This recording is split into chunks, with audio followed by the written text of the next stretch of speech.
Bugün sizinle Brawl Stars'ın yeni bölümündeyik. Yanımda bir dostum da var. İstəyirsə özünü tanıtsın. Tamam dostlar. Neyse abi. Yanımda olur.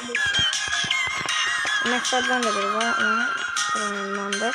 Aha, mən bu serinin başlananda yazıydı. İndi isə yayın 3-cü fəslinə gelirik. Avqustda gelirik yəni.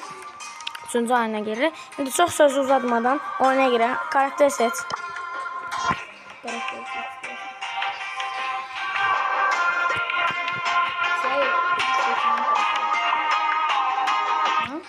Byron oynamamışım.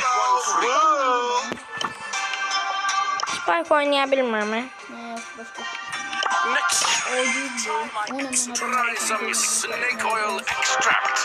Bırak öldürmüş ne kadar.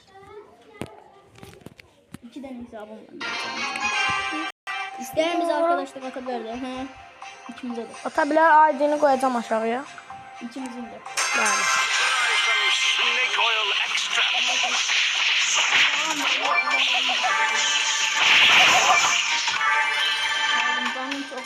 Ged onu götürsən, mən götürə bilməm, mən götürəndə gec olur.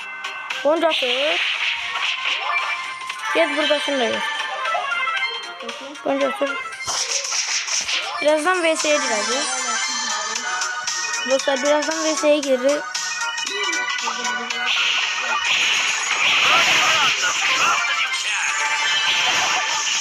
Zəhərlədim onu.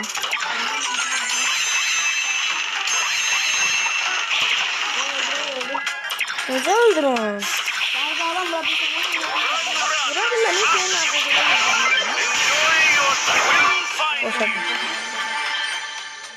Dur uzaqda. Mənim doğmamı gözlə. Dur uzaqda. Allah haqqı qıcıq oldum. Buna uyuz eləyir adamları. Bu maç bitarsın, videomu bağlayacağım. Sonra yeni video açacağım.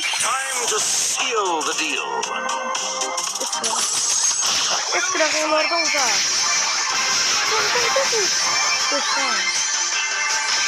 Mənə gözlə.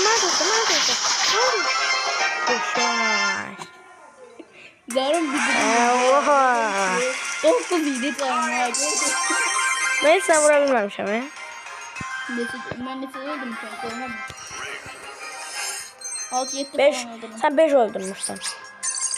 Bəli dostlar, bu videonun da sonuna geldik. Diğer video 5 dəqiqədə deyil, 4 dəqiqədə deyil, hal-hazırda indi başlayacağım.